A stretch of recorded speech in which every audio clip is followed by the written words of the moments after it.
fez, do capítulo 7, capítulo 9, era do professor Paulo Bonavides, né, em que ele fala ali da função do Estado e fala sobre a separação dos poderes, mas eu já vou adiantar que tem uma carreta de conteúdo aí para vocês lerem. Mais tarde, quando eu for postar o conteúdo dessa aula aqui, eu vou disponibilizar algumas leituras complementares de tópicos que eu vou tentar aprofundar aqui nessa aula, e já deixem agendado aí que na quinta-feira a gente vai pegar o horário completo, tá certo? Para a gente poder avançar direitinho no conteúdo e não ter prejuízos em razão da minha ausência aí, por motivos que você já sabe, na semana passada. Mas aí na quinta-feira a gente vai avançar aí no horário todo, tá certo? A gente vai pegar até as 22 horas para... Não, aí também não, viu, Marília? Não quebra a gente, não. Originariamente a aula na quinta-feira é das 20h20 até as 21h10. A gente vai pegar até as 22 horas, tá? Para a gente poder compensar aí a quinta-feira também da semana passada, tá certo? Mas vai ter um monte de conteúdo, porque o tema, já começando aqui, exatamente, Yane, o tema, né, já começando aqui a fazer umas anotações para a gente poder discutir, para iniciar essa segunda unidade, né, é um tema extremamente importante, tá? É um tema extremamente importante, que é o tema, né, da separação aqui dos poderes. É um momento aqui que a gente vai ter a oportunidade de fazer uma introdução, de mostrar para vocês os elementos básicos aqui da separação dos poderes, e naturalmente, quando vocês forem discutir lá na parte de Direito Constitucional 2, essa é a disciplina específica sobre o assunto, lá na parte de Direito Constitucional 2, quando o professor de vocês for discutir a organização dos poderes, né, for minudenciar legislativo, executivo e judiciário, vocês vão aprofundar um pouco mais a ideia da separação dos poderes, só que aqui, naturalmente, entendendo a aplicação desse modelo de repartição de poder no âmbito da ordem jurídica interna, né? Ou seja, olhando e entendendo os arranjos institucionais aqui no Brasil. Esse tema, tá, pessoal? Separação dos poderes, ele inaugura aqui aquilo que a gente vai chamar de teoria, tá? Teoria jurídica, tá? Do Estado. Então, basicamente, a gente aprendeu nas aulas anteriores aquela evolução histórica do Estado, das suas diversas características e as suas diversas manifestações. Nós estudamos também aquilo que nós chamamos de elementos constitutivos do Estado moderno, e aqui a gente vai ter um olhar um pouco mais cuidadoso para a ordem jurídica interna. Se a gente já sabe o que é o Estado, se a gente já identifica esse percurso histórico, a gente consegue também estudar um pouco dos aspectos teóricos que envolvem a movimentação, que envolvem a manifestação do Estado numa ordem interna. Então, por exemplo, daqui mais um pouco, a gente vai estudar, né, formas de Estado. Então, a gente vai falar sobre federação, a gente vai falar sobre Estado unitário, a gente vai falar sobre uma série de modelos aqui que envolvem a repartição do poder dentro de um território. Quando você ouve essa pergunta, olha, como é que se dá a repartição espacial do poder no Estado brasileiro? Quando você ouve essa pergunta, que a gente vai aprofundá-la no momento adequado, você está querendo aqui discutir, basicamente, como é que se dá a distribuição do poder dentro de um território. Então, é por isso que a gente vai falar, olha, no Estado Federal, você tem a descentralização do exercício do poder, você tem focos de poder político dentro daquele espaço, dentro daquele território. É por isso que existem os estados, os municípios, a União Federal, né? Só que aqui, pessoal, discutindo nesse momento a ideia de separação, né, dos poderes, a gente está falando aqui do que a doutrina convencionou chamar de divisão, tá? Prestem bem atenção nisso daqui, de divisão horizontal, né? Divisão horizontal do poder.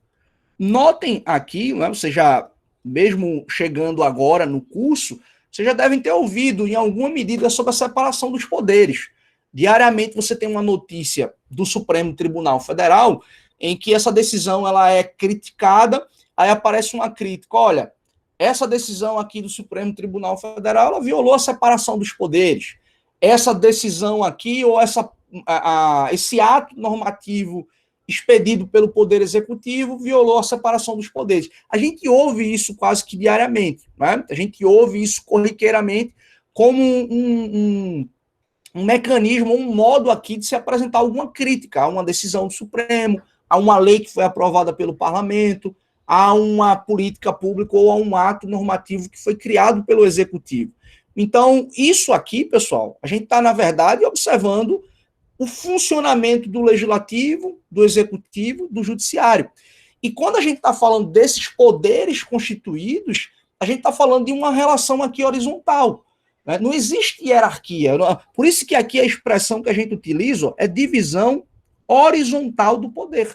Porque eu tenho, dentro de uma ordem jurídica interna, a necessidade de observar, olha, quais são as competências do Poder Judiciário? Quais são as competências do Poder Executivo? Quais são as competências do Poder Legislativo? Isso tudo a partir da observação que se faz em relação a uma Constituição. Então, veja que a gente não está falando aqui, é muito importante essa observação que eu vou fazer agora, eu quero que vocês mentalizem bem, né? Não existe hierarquia entre executivo, legislativo e judiciário dentro dessa noção clássica de separação dos poderes. Óbvio que em determinados momentos históricos, o que é que a gente pode observar? A gente pode notar, pessoal, a predominância de um poder em detrimento do outro. Então, por exemplo, num contexto ali, de transição do Estado liberal para o Estado social, você pode observar a predominância do parlamento. Naquele texto, por exemplo, para quem leu, que eu indiquei a vocês do professor Glauco, em que ele falou do Estado legalitário, aquilo ali é uma análise da força e da importância do parlamento em determinado contexto na Europa. Nós falava, inclusive, de supremacia do parlamento. No início aqui do século XX, quando a gente está falando de um modelo de Estado social, a gente fala de uma importância, de certa forma, até uma predominância do executivo, né, que precisava implementar políticas públicas, que precisava levar a cabo a concretização de direitos. Né? Então, notem que quando a gente vai ali para o contexto do Estado democrático de direito, o que, é que a gente vai observar? A gente vai observar uma importância maior do Poder Judiciário, concretizando direitos, né, os mecanismos de controle de constitucionalidade, de preservação da supremacia da Constituição. Então, notem aqui que, embora a gente fale dessa divisão horizontal do poder, portanto, falando que não existe hierarquia entre os poderes, dependendo do arranjo institucional, dependendo do contexto histórico, a gente pode visualizar a predominância de um poder em relação ao outro. Muito provavelmente vocês já devem estar pensando, Helder, se a gente for aplicar isso que você acabou de dizer para a gente agora, fica muito claro que no Brasil a gente tem uma predominância do Poder Judiciário, por exemplo. A gente tem uma predominância aqui do Supremo Tribunal Federal, que invalida diariamente atos normativos do Poder Executivo, né, invalida atos que são criados ou praticados pelo próprio parlamento. Então, o modo como a gente tem o arranjo institucional no Brasil, ele permite essa predominância, mas notem, nós não estamos falando aqui de uma repartição vertical, nós não estamos falando aqui de uma relação hierárquica, nós estamos falando de uma relação horizontal que, em alguma medida, dependendo ali do contexto histórico, dependendo do arranjo institucional, a gente pode ter a predominância de um poder em detrimento do outro, tá? Detalhezinho importante aqui, deixa eu fechar a janela que começou a chover, para não molhar tudo aqui dentro. Detalhezinho importante aqui para a gente observar. Olhem só, eu indiquei para vocês a leitura do livro do professor Paulo Bonavides, né, o capítulo em que ele vai falar aqui sobre a separação dos poderes. Né? O da separação dos poderes, especificamente, é o capítulo 10. O 7º eu indiquei a leitura também porque ele vai discutir funções do Estado, né, qual é a sua finalidade, enfim, é um capítulo que a gente acaba visualizando uma ligação, né? Ele complementa os nossos estudos.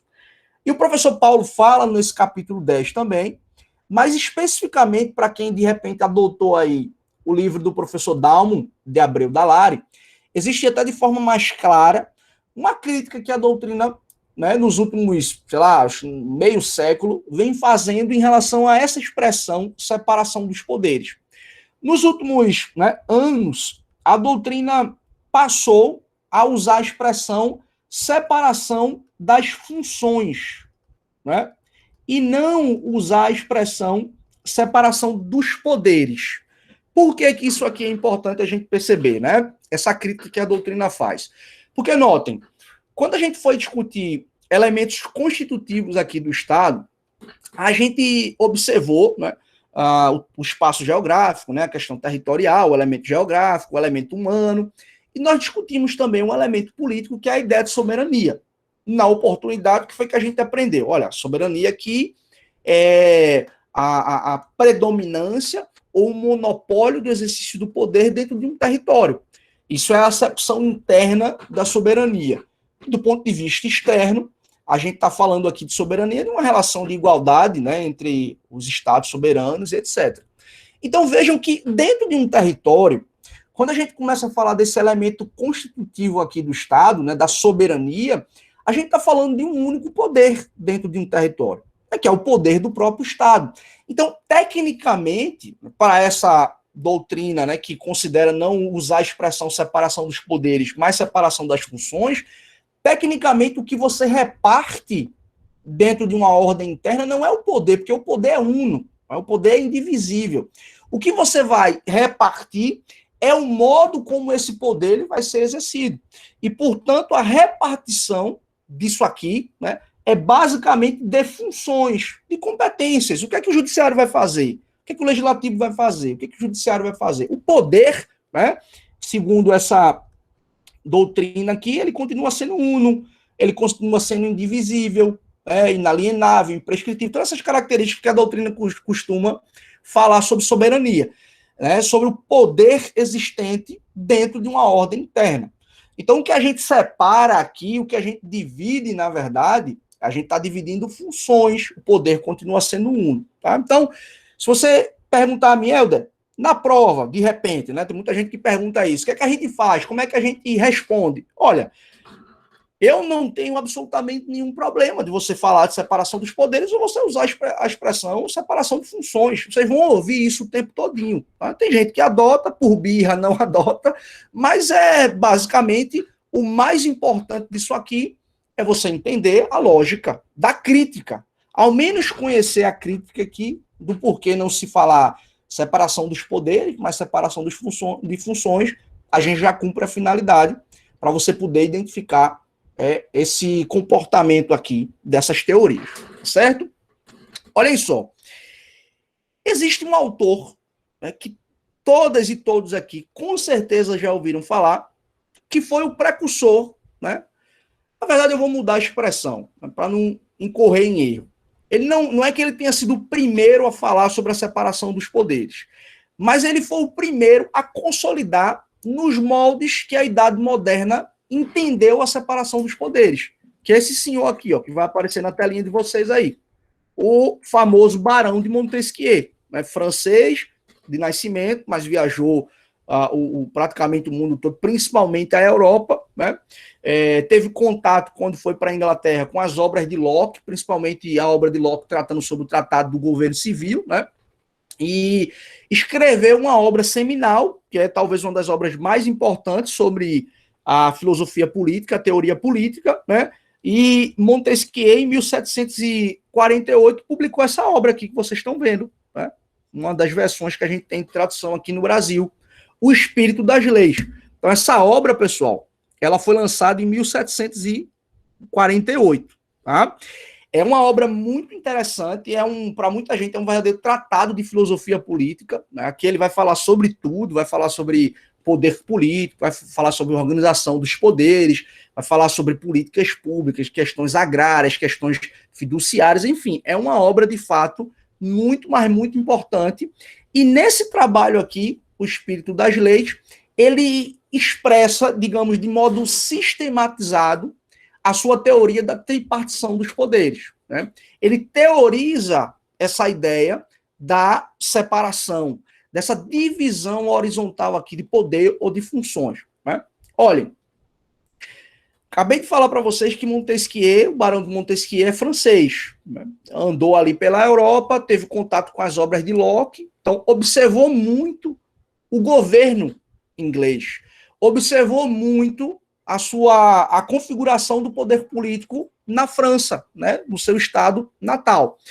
Eu não sei se vocês se recordam, mas em aulas anteriores, quando a gente foi discutir Estado absolutista, eu fui falar sobre alguns teóricos que escreveram, né, contra o Estado absolutista, eu até falei para vocês, olha, quando a gente faz esse recorte histórico e a gente vê o surgimento de determinados autores, a gente vai ler autores da época, esses autores geralmente quiseram discutir, problematizar e refletir sobre uma questão existente à época. Essa obra de Montesquieu, O Espírito das Leis, né, esse trabalho em que ele vai consolidar a sua obra da separação, né, da tripartição dos poderes, é uma obra que é feita, pessoal, observando as monarquias absolutistas existentes na Europa. Então, a lógica aqui, por trás da separação dos poderes, dessa ideia de tripartição dos poderes aqui, é uma lógica voltada para se encontrar um mecanismo institucional necessário aqui para conter o poder. Existem frases aqui que são atribuídas a Montesquieu, que todo mundo deve ter ouvido em algum momento, aquela famosa frase, olha, quem tem o poder tem uma inclinação natural a abusar desse poder, a se valer de todas as prerrogativas que esse poder lhe atribui para abusar dele, para obter vantagens, né? Isso seria desde um síndico de um condomínio até propriamente um monarca, aquele que detém o poder político estrito sensu, né? Então, observando o modo como estava a configuração política na Europa, observando de modo bem próximo ali do antigo regime, tendo contato com as obras de Locke, que por sua vez discutia e observava, né, o regime político da Inglaterra, ele escreve essa obra, né, conhecidíssima, como falei, um tratado, uma das obras mais importantes de filosofia política, e ele consolida, né, a sua teoria aqui para falar sobre a tripartição dos poderes, tá? Deixa eu voltar aqui para poder escrever para vocês. Então, é nessa obra de Montesquieu que a gente vê a consolidação. Notem a expressão que eu estou falando aqui, tá? A tripartição dos poderes. Nessa obra, a gente tem a consolidação de uma perspectiva teórica sobre o assunto. Por que eu estou falando de consolidação? Porque já existiam autores antes de Montesquieu que falavam sobre a divisão do poder. Né? O próprio Locke, que influenciou bastante, né, os escritos do Montesquieu, já falava sobre o assunto. Há autores que remetem, né, quase que regressando ao infinito, às obras de Aristóteles, na Grécia Antiga, falando sobre essa divisão dos poderes. Mas esse refino, esse cuidado de olhar mais de perto as monarquias absolutistas na Europa, né, esse refino da configuração aqui da separação dos poderes, vem exatamente na obra de Montesquieu. Então aqui, pessoal, ele vai falar exatamente sobre a função de julgar, né, a critério aqui do judiciário, né, a função aqui de legislar, né, a cargo do poder legislativo, lembrando que o legislativo também tem função aqui de fiscalizar, né? A gente está vendo essa confusão aí no Brasil por causa da CPI, da Covid. Isso nada mais é do que materialização de uma das funções do parlamento, que é de fiscalizar, né? De convocar ministros, de convocar autoridades, de querer investigar determinados assuntos da realidade brasileira, né? E aqui, ó, a gente tem a função de administrar. Aqui, dependendo aí da tradução, vai aparecer a função de governar. O próprio Montesquieu vai dar exemplo sobre isso quando ele vai falar do poder executivo, né? Declarar a guerra, celebrar a paz, defender a soberania do território, né? Preservar ali a integridade daquele determinado território. Então, isso daqui, pessoal, essas funções aqui, são aquelas funções que a gente vai chamar, ó, né, de funções aqui típicas, não é? Vocês devem ter ouvido também falar sobre o assunto. Então, quando Montesquieu pensa essa tripartição dos poderes, né, observando que quem tem o poder tem uma tendência natural a abusar dele, qual é a ideia aqui por trás? A ideia é que o poder contenha o próprio poder. Né? Essa ideia que ele supõe, que ele desenvolve de tripartição dos poderes, é uma ideia que se volta para, olha, se eu descentralizo o exercício do poder, se eu atribuo competências, né? Se eu atribuo funções há um poder legislativo, há um poder executivo e há um poder judiciário, eu vou ter aqui a separação desse poder, de modo que a gente vai minimizar a possibilidade de abuso do poder. Notem que a gente não está falando em excluir, mas como o poder ele teria a responsabilidade de limitar o próprio poder, o que é que a gente vai observar? A gente vai observar cada poder de acordo com o marco constitucional, né? O marco constitucional daquele determinado país. A gente vai visualizar, né, essas competências aqui que são atribuídas ao legislativo, ao executivo e ao judiciário.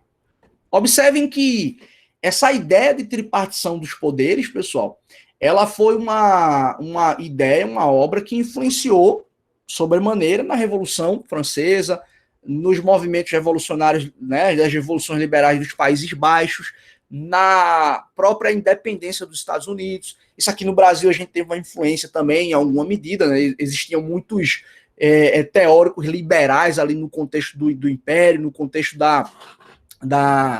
do Brasil colônia ainda, né? Já se aproximando ali do período de independência, e isso repercute também sobremaneira lá com a proclamação da República, né? A gente tem debates aqui no Brasil muito interessantes também, aplicando as teorias de Montesquieu. E vejam que o quanto foi significativo, né, a consolidação dessa ideia da tripartição dos poderes. Um dos marcos históricos das revoluções liberais, eu até coloquei isso na prova, né, não sei se foi a de vocês, primeira, segunda chamada, enfim, acho que foi na primeira chamada de vocês, que eu coloquei aqueles marcos históricos, né, do Estado liberal. Aquela declaração dos direitos do homem e do cidadão da França, de 1789, tem um dispositivo muito conhecido lá, que é o artigo 16, que ele diz o seguinte: olha, um país, um Estado, uma sociedade que diz que tem Constituição, mas que nessa Constituição eu não encontro a separação dos poderes, nem encontro direitos fundamentais, eu não posso dizer que esse país tem uma Constituição. Então veja que houve uma consolidação, né? Se enraizou essa ideia da separação dos poderes, se enraizou essa ideia de limitar o exercício do poder. E um dos modos aqui de limitação é exatamente a aplicação da teoria da separação dos poderes. Talvez aqui fique claro alguns elementos que a gente falou lá atrás sobre Estado liberal, sobre Estado social, coisas que vocês leram sobre o assunto.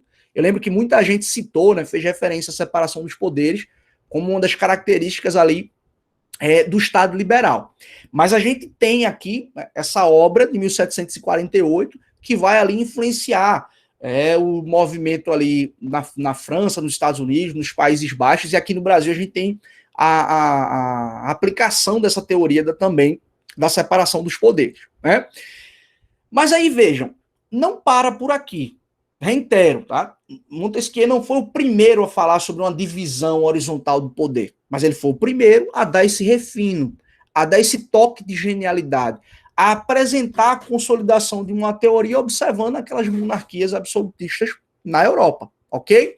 Mas existe ainda uma obra que é igualmente importante, né? Igualmente importante, tá aí o senhorzinho simpático, né, Montesquieu, mas existe ainda uma obra igualmente importante para esse debate da separação dos poderes, que é essa obra que está aparecendo para vocês aí na tela, né? O Federalista, né, o The Federalista Paper, que eu quero conversar com vocês aqui sobre essa obra, que é uma obra muito, mas muito importante, né, no direito constitucional, no direito público. Talvez seja, se eu pudesse citar aqui, Helder, me fale 5 obras mais importantes do direito público na história.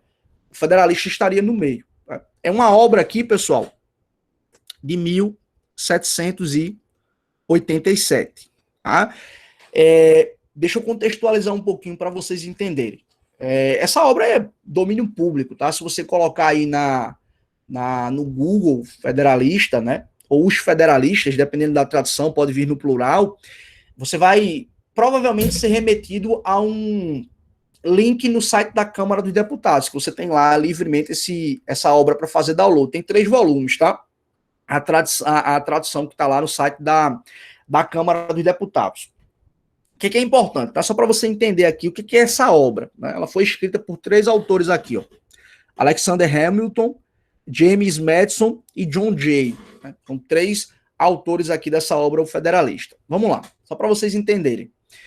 Quando houve a independência dos Estados Unidos, né, aquelas 13 colônias se tornaram verdadeiros países, houve um processo para a confecção da Constituição Americana. E houve, portanto, as famosas reuniões ali, a Convenção da Filadélfia, em que os delegados representantes de cada estado, eles foram enviados para que eles discutissem a confecção da Constituição Americana. O que aconteceu naquele período ali, né, de 1787? Com a confecção da Constituição Americana, pós-declaração de independência, ainda tinha um outro momento extremamente importante para que aquele Estado americano se consolidasse. Né? Uma vez que a Convenção da Filadélfia aprovou a Constituição Americana, os estados, né? Olha aqui a importância dos estados, né, dentro de uma federação, os estados soberanos, eles precisavam ratificar aquela Constituição que havia sido aprovada. Então, além da Convenção da Filadélfia, né, redigir a Constituição, cada estado precisava ratificar.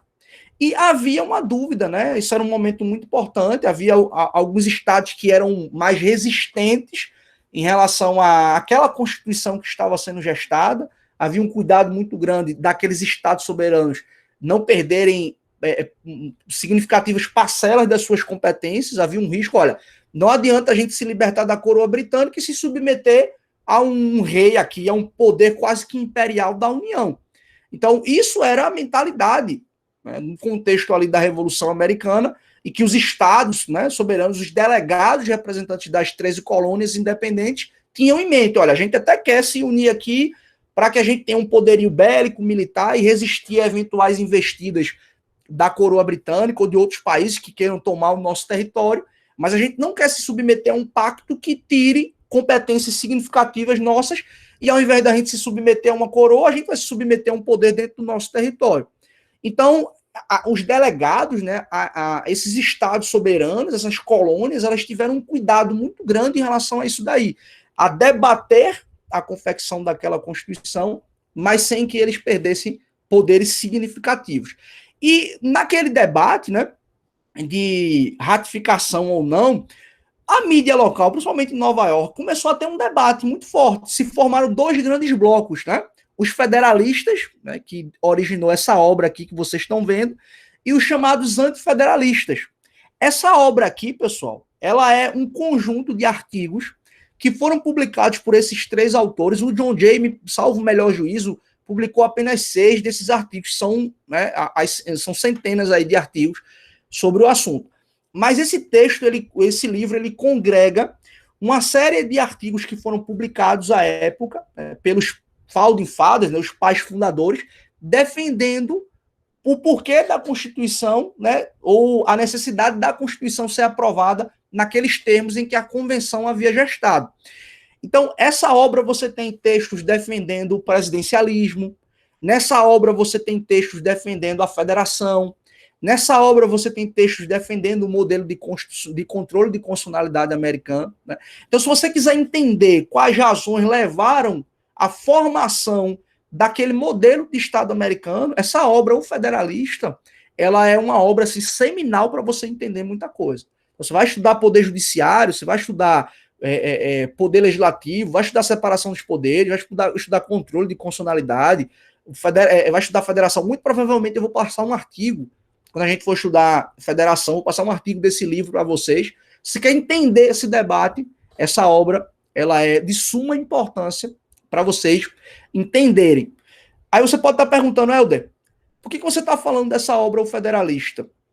Porque essa obra, pessoal, também repercutiu bastante na ideia de separação dos poderes.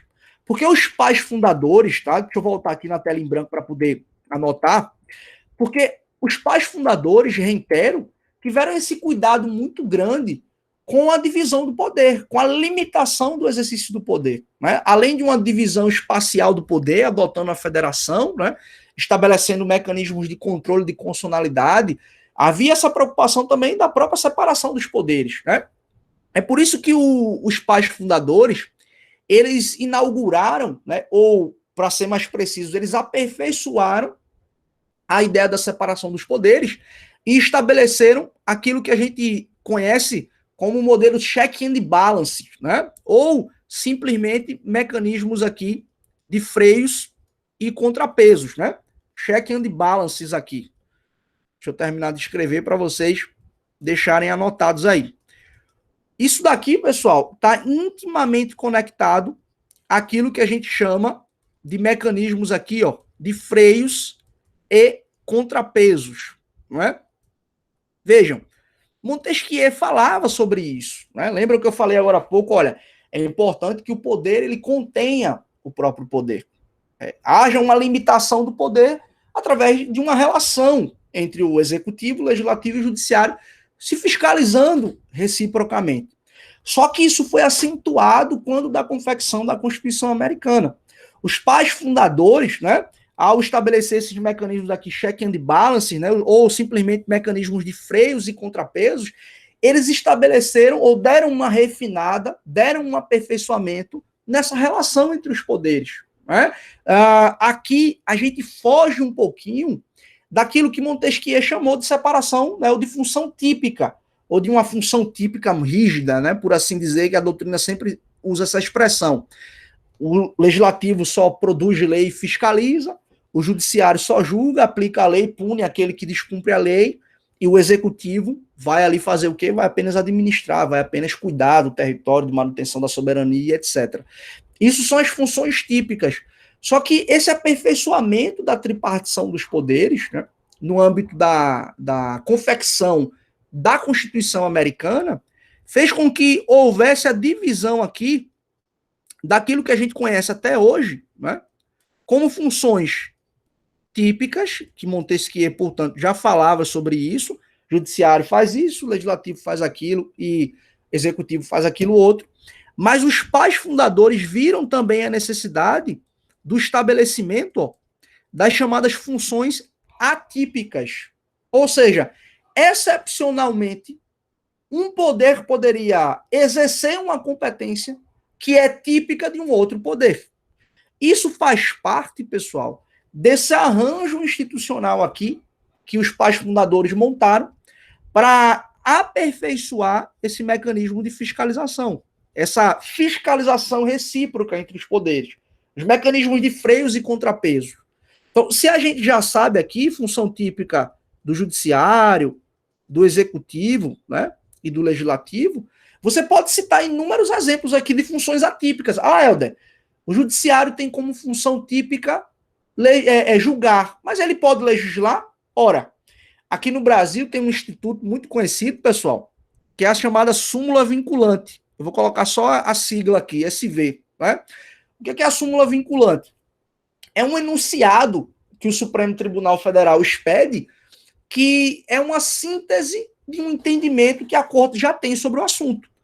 E a partir do momento que essa súmula vinculante ela é expedida, ela obriga o seu segmento, ou seja, ela obriga o cumprimento daquilo que está previsto na súmula vinculante. Vou dar um exemplo aqui para vocês já lembrarem. Tem uma súmula vinculante muito conhecida no Brasil, a súmula vinculante número 13, né, em que o Supremo Tribunal Federal proibiu a prática do nepotismo no Brasil. Né? Há muito tempo o Supremo vinha dizendo, olha, nomear o pai, nomear a mãe, nomear o filho, nomear o irmão, isso é nepotismo. Você está violando a moralidade administrativa, você está violando a impessoalidade. E aí o que o Supremo fez? Expediu uma súmula vinculante. Isso aqui tem uma força de lei, pessoal. Isso aqui é praticamente uma lei, a doutrina costuma dizer isso. Né? Meu orientador de mestrado, a sua dissertação, o professor Glauco Salomão, a obra dele do mestrado é exatamente discutindo súmula vinculante, né? O alcance da súmula vinculante e a conclusão que ele chega e que a doutrina chega é exatamente dizendo que a súmula vinculante é uma lei criada pelo Poder Judiciário, porque ela atinge a mesma eficácia que uma lei atinge, uma lei que é aprovada pelo parlamento. Né? Vamos lá. Um outro exemplo de uma função atípica exercida pelo Poder Legislativo. Vamos exemplificar aqui. Todo mundo aqui deve se recordar do caso de Dilma e do caso de Collor. Né? O caso de impeachment de presidente da República, de chefe do Poder Executivo. Quem é que julga o presidente? É o parlamento. Né? A Câmara dos Deputados autoriza o processo por 2/3 e o Senado julga, condenando-se 2/3 dos membros do Senado assim entenderem. Então, veja, isso é uma competência extraordinária Isso é uma função atípica do parlamento de julgar. Ou seja, é o poder legislativo, excepcionalmente, exercendo uma função que é típica de um outro poder. Quando isso acontece, pessoal, quando a gente começa a admitir excepcionalmente que um poder exerce uma função de um outro poder, a gente está, obviamente, admitindo a excepcionalidade do exercício dessa competência, e óbvio que isso tem que estar previsto na Constituição. Né? Se você me perguntar, Helder, como é que a gente consegue entender, né, essas funções típicas e atípicas? É tudo igual? Há uma semelhança? Como é que isso pode ser observado do ponto de vista prático? Isso vai depender muito de país para país, né? Por exemplo, aqui vocês observam quase que diariamente nos noticiários a gente falando sobre medida provisória que foi expedida pelo presidente da República. Veja, é um ato normativo expedido pelo presidente que tem força de lei. O que é que vai acontecer aqui? Quando a medida provisória ela é expedida, ela começa a valer imediatamente. Só que, óbvio, né? Para ela produzir efeitos por prazo indeterminado, aquela medida provisória ela precisa passar por um processo de conversão da lei. Ela tem prazo de vigência, 60 dias prorrogáveis por mais 60. E aí o parlamento tem que, nesse prazo, votar se converte ou não. O que é que acontece? Muitas vezes, a gente tem visto muito isso no governo Bolsonaro. O parlamento, né, vira a cara e não quero saber da medida provisória do presidente, não. Deixa passar o prazo e não vota, não discute se converte em lei ou não. Né? Então isso faz parte de um modo como o sistema brasileiro se organiza e permite que, atipicamente, o Poder Executivo legisle através da expedição de uma medida provisória. Alguém aqui já viu alguma notícia dizendo que o presidente americano expediu uma medida provisória? Ninguém nunca viu isso. Por quê? Porque não existe medida provisória lá.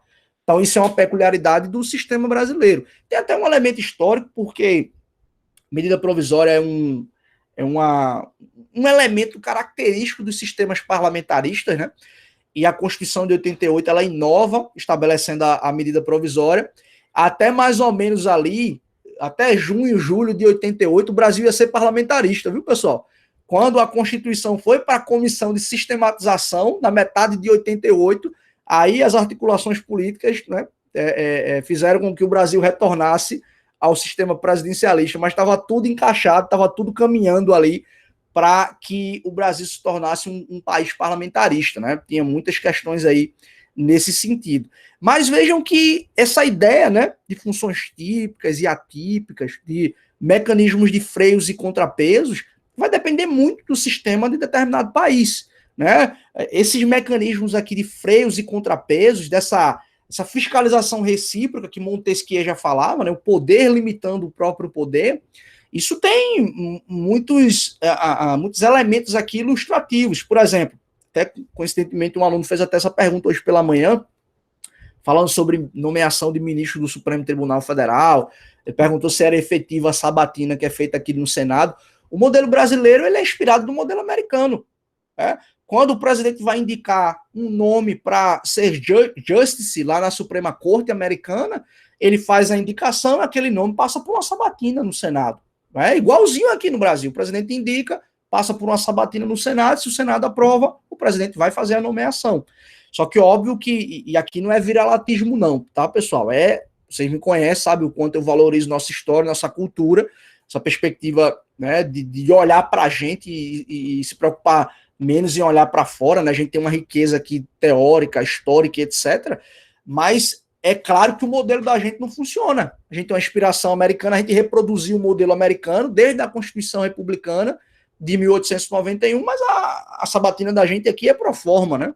Há histórico lá nos Estados Unidos do presidente deixar de indicar algum nome porque já havia certeza de que o nome seria rejeitado na sabatina no Senado, porque lá, de fato, parece uma espécie de preparação para a guerra, né? O pessoal vai realmente para uma discussão bem sólida, um debate bem aprofundado.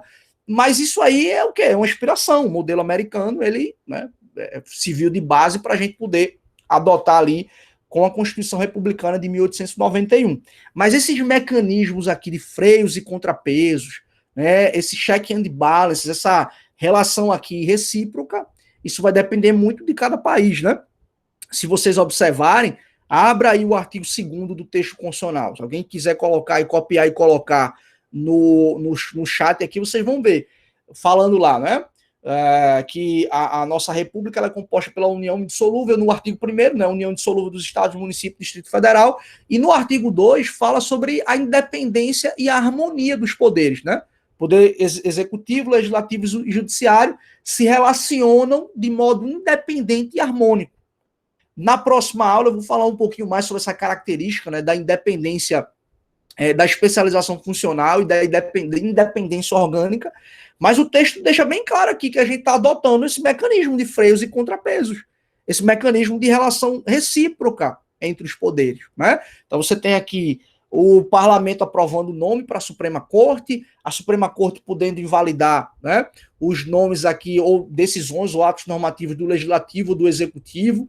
Se você for olhar no fundo, o poder que tem aqui uma relação, digamos, de vulnerabilidade maior é propriamente o Executivo, né, que se submete a mecanismos intensos de fiscalização, não só em relação ao Legislativo, principalmente pela lógica de presidencialismo de coalizão que a gente tem, mas também se submete de modo muito intenso a essa fiscalização do poder judiciário através da Suprema Corte, tá? Deixa eu falar para vocês aqui uma curiosidade. Vejam, não sei se vocês notaram que eu falei agora há pouco para vocês sobre, nesse contexto aqui de confirmação da Constituição americana, a gente teve a formação de 2 blocos, né? Dos federalistas e dos antifederalistas, cada qual ali defendendo o seu ponto de vista e o porquê da adoção da Constituição em determinados termos, o porquê da necessidade de adaptações, enfim. Aqui no Brasil, a gente tem um costume de ler muito o Federalista, de ler a obra O Federalista, né? De ler o que os pais fundadores escreveram nessa obra especificamente. Eu acabei de dizer, existiram 2 grandes blocos. E onde é que estão os antifederalistas, né? Se vocês forem notar, praticamente todos os trabalhos que discutem jurisdição constitucional, que discutem aí histórico, né, do direito constitucional nos Estados Unidos, vai sempre se valer dessa obra, O Federalista. Só que no final do ano passado, ó, vou até indicar para vocês aqui, lançaram esse livro no Brasil, que é uma obra que preenche uma lacuna do ponto de vista histórico, teórico, que não tinha aqui no Brasil. Eu já tinha contato com alguns textos em espanhol falando sobre o assunto. Que livro é esse aqui? É como se fosse o Federalista. Só que esse livro aqui é Os Antifederalistas, o outro lado do debate constitucional estadunidense. É uma lógica muito parecida com essa obra, O Federalista. Tem uma coletânea de textos que foram publicados aqui por aqueles que eram, né, que faziam parte desse grupo, dessa facção chamada Os Antifederalistas. Eu comprei esse livro exatamente para qualificar um pouquinho mais a aula nesse momento e tal. Estava lendo, né? Até pegar a Covid, tive que dar uma parada, mas ainda estou terminando de ler esse livro. Mas, assim, o que já li até agora é um livro realmente fenomenal que preenche uma lacuna, né, da gente discutir essa história americana a partir da obra Federalista, que é de quem ganhou o debate. É sempre assim, né? Quem vence é quem conta a história.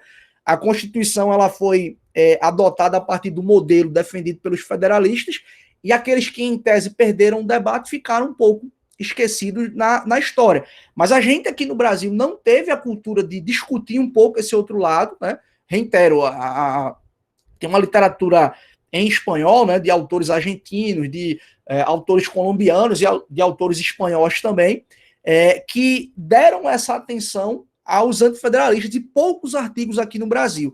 Mas essa obra, ela preenche essa lacuna que a gente precisava, né? Da editora UNB, foi lançado aí no finalzinho do ano passado, né? Um livro de 2020, e vale muito a pena. Vez ou outra ele aparece com 50% de desconto no site da UNB, eu inclusive comprei ele com 50% de desconto. Então, para quem se interessa pela discussão, quer pesquisar, quer aprofundar sobre o assunto, ó, lê o Federalista e lê o Antifederalista, você vai ter aqui as melhores obras para você compreender, né, essa evolução, essa formação aqui do modelo, né, constitucionalista americano. Tá? Então, são obras aqui extremamente importantes para vocês poderem observar. Tranquilo? Gente, alguém tem alguma dúvida? Alguém tem alguma discussão? Tudo certo aí com vocês? Todo mundo acompanhando? Fiquem à vontade, tá? Estou notando que vocês estão mais calados hoje. Mas aqui a gente tem, basicamente, né, essa função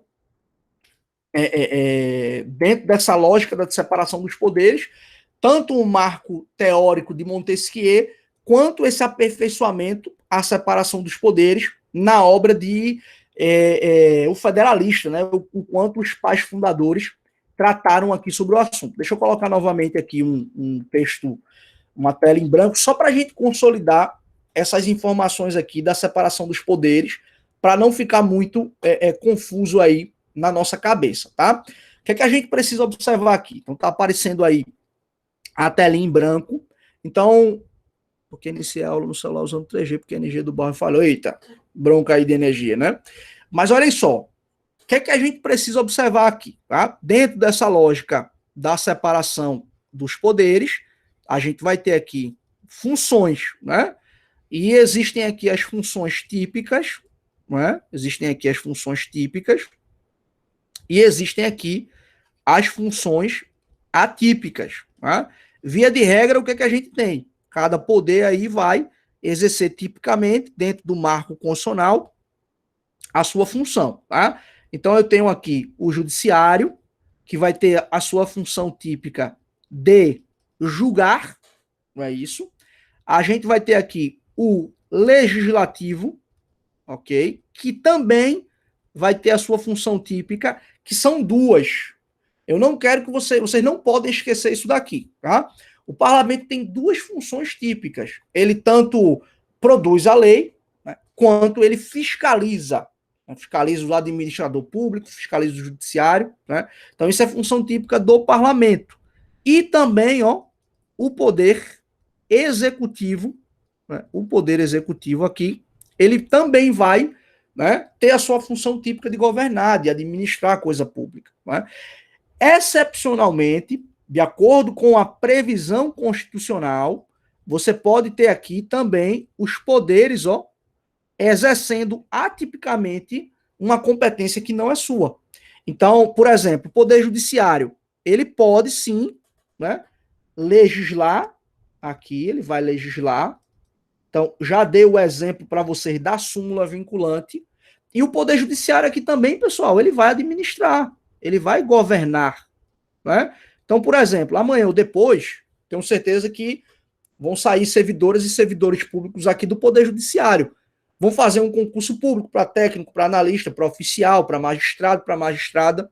Quando o órgão público ele publica um edital, ele diz, olha, eu preciso de tantos técnicos, eu preciso de tantos analistas, eu quero fazer tal concurso público, eu preciso fazer tal concurso público, que em tal comarca eu tenho um número diminuto de servidores, em tal comarca eu tenho um número diminuto de magistrados. O que é que o Poder Judiciário está fazendo? Ele está administrando. Ele está dizendo, olha, para melhorar o meu serviço, eu preciso fazer isso. Então, isso é uma função atípica do Poder Judiciário. Então, ele vai legislar, expedindo uma súmula vinculante, ou ele pode também fazer o quê? Administrar.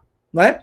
Se eu for puxar aqui e falar também sobre o Poder Legislativo, né, eu posso também observar que existem funções atípicas aqui do próprio Poder Legislativo.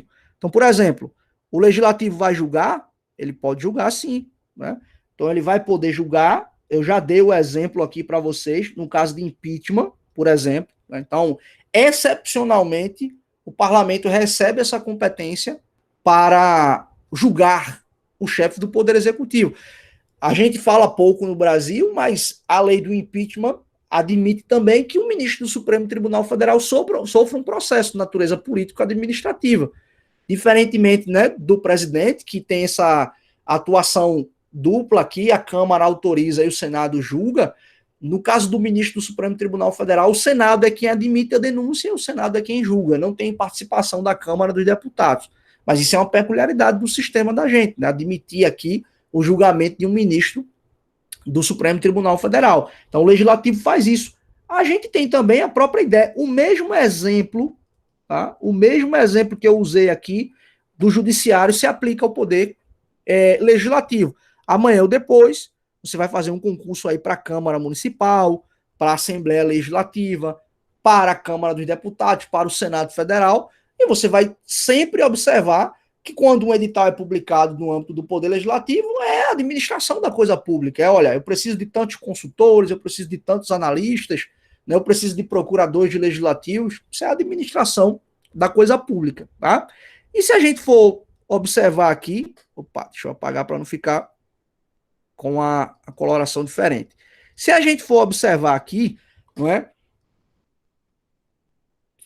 Vou colocar aqui a cor da caneta. Se a gente for observar aqui o próprio poder executivo, a gente pode encontrar também funções atípicas, né? Lembre-se, são funções que excepcionalmente são aqui exercidas. A Constituição é que atribui essa competência, né? Então você tem aqui o executivo. O que é que o executivo pode fazer? O executivo pode julgar? Será que existe atipicamente alguma competência que tem? Imagina, por exemplo, um processo administrativo disciplinar, né? O famoso PAD aqui. Né? A gente, acho que em algum momento eu devo ter falado sobre isso. Né? Joia, Anne. Processo administrativo disciplinar. Amanhã ou depois você vai ser servidor, vai ser servidora, comete uma infração disciplinar. Você vai ser julgada. Vai sofrer um processo administrativo. Isso é uma função atípica do executivo de julgar. Ele vai julgar disciplinarmente aqueles que violam o estatuto funcional, né, a que estão submetidos. É possível que eu fale aqui do executivo numa função atípica de legislar? Eu posso falar sobre isso também. Dei o exemplo aqui para vocês da medida provisória expedida pelo chefe do Poder Executivo. Então, óbvio, né? Eu estou aqui, pessoal, fazendo, ilustrando para vocês a partir da realidade brasileira.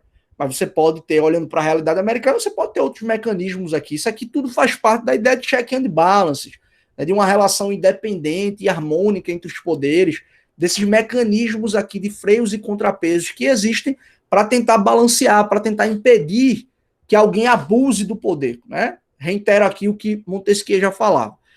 O poder contendo o poder. Então, essa lógica de divisão horizontal, de você estabelecer esses mecanismos aqui de freios e contrapesos, serve exatamente para a gente impedir que haja o abuso do poder, não é? Óbvio que quando a gente vai olhar, tá, pessoal? Deixa eu voltar aqui para a gente conversar um pouco mais detidamente. Quando a gente vai olhar essa ideia de separação dos poderes, a gente tem um monte de discussão. Né? Teve um caso recente que foi enfrentado pelo Supremo, e eu vou colocar aqui no chat para vocês. Deixa eu colocar um caso aqui. Foi um caso recente bem interessante. A gente está nessa questão de pandemia, né, falando sobre vacinação. Acho que você até, Anne, o pessoal aí que é da área de saúde, deve lembrar desse caso. O caso da famosa pílula do câncer, né, da fosfoetanolamina. Tem um determinado professor lá na USP tinha produzido um medicamento, né, que ficou conhecido como pílula do câncer, e aquele medicamento começou a ser distribuído. Tinha gente que tomava o medicamento e dizia que tinha se curado, tinha gente que tomava o medicamento e dizia que tinha efeito colateral, tinha um agravamento da doença. A verdade é que você não tinha comprovação científica dos impactos, né, daquele medicamento no âmbito do organismo do cidadão e da cidadã que estavam fazendo uso daquele medicamento. Né? Houve um processo de pedido de registro da Anvisa, né, da liberação desse medicamento, para que ele pudesse ser distribuído na rede pública, na farmácia básica, para que pudesse ser comercializado, para que os laboratórios pudessem produzir, aquilo fosse distribuído, etc. Né? E aí teve um caso interessante que, no meio do processo, a Anvisa discutindo se autorizava ou não o registro, né, se oferecia o registro ali para a pílula do câncer, o parlamento criou uma lei. O parlamento criou uma lei autorizando a distribuição do medicamento. E aí, ato contínuo, né, a criação da lei, essa ação foi proposta, que está aí para vocês, a ADIM 5501. Foram lá para o Supremo e disseram, mas rapaz, o parlamento criando uma lei aqui para autorizar a distribuição do medicamento, qual é a competência que o parlamento tem de fazer isso? Existe um órgão no país, né, a Agência Nacional de Vigilância Sanitária, que tem a expertise técnica, que tem a competência, né, constitucional e legal, para fazer a averiguação e, após o procedimento legal, dizer se é o caso de autorização ou não. Como é que o parlamento vai, né, e cria uma lei autorizando a distribuição do medicamento? Qual a expertise que o parlamento tem nesse sentido? Né? Eu estou contando esse caso, né, e a gente vai, obviamente, na próxima aula, aprofundar um pouco mais essa questão, Mas eu estou contando esse caso porque a gente está acostumado a invocar a separação dos poderes e dizer, olha, foi uma decisão do judiciário que violou a separação dos poderes. Foi uma decisão do Supremo Tribunal Federal que violou a separação dos poderes. Isso é um claro exemplo que é o parlamento se intrometendo numa competência que é do Poder Executivo, de um órgão de vigilância sanitária. O relator desse processo foi o ministro Barroso, inclusive esse link que eu mandei para vocês aí é o voto dele, né? O voto liminar, que ele suspendeu, assim que a ação foi proposta, ele suspendeu a eficácia da lei, liminarmente. E o ministro Barroso, goste ou não, é um literato, escreve muito bem, os votos dele são muito didáticos. Esse voto é curto, eu recomendo demais que vocês façam a leitura, tá? Vale muito a pena. E um dos argumentos que foi invocado aqui pelo ministro do Supremo foi, olha, na lógica de separação dos poderes aqui, o parlamento tem a sua função, o executivo tem a sua função e o judiciário tem a sua função. Não cabe aqui a intromissão sem que a Constituição autorize que atipicamente um poder exerça uma função que tipicamente é de outro. O parlamento não tem expertise, não tem competência técnica para estar autorizando, através de lei, a distribuição de medicamentos. Já imaginaram, pessoal, o caos no Brasil? O parlamento, imagina a Assembleia Legislativa de Pernambuco aprova uma lei autorizando, tem um medicamento aqui novo para gripe, pode liberar, né? Está sendo comprovado aí, o pessoal está tomando, está dizendo que está curando. Imagine, Assembleia Legislativa autorizando o uso da cloroquina. Né? O Congresso Nacional, não, vamos usar a cloroquina aqui. Meu amigo, você tem que passar por um processo, né, legal no âmbito do órgão responsável, e a competência para fazer isso é daquele órgão, não é do parlamento. Então, quando o parlamento cria uma lei e autoriza a distribuição de um medicamento, ele está invadindo uma competência que não é dele. Ele está invadindo uma competência que é do Poder Executivo através de um órgão de vigilância sanitária que tem a expertise e que tem a competência para fazer aquilo. Eu recomendo demais que vocês façam a leitura desse texto, porque há um conceito que o ministro Barroso ele desdobra, né, ele fala da especialização funcional, que é um dos elementos da separação dos poderes, e a independência orgânica, que vai ser o que a gente vai começar a tratar na próxima aula, tá certo?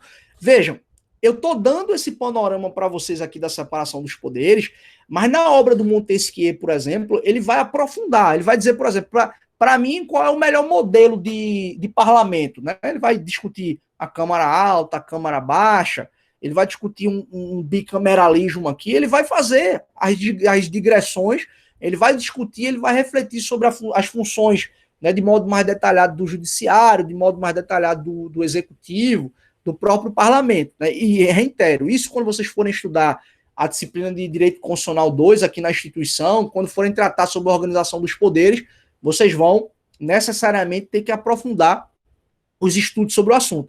Eu vou, inclusive, indicar 2 textos para vocês, um de uma professora que a Rebeca conhece, foi minha orientadora na Católica, foi minha professora também, a professora Flávia Santiago.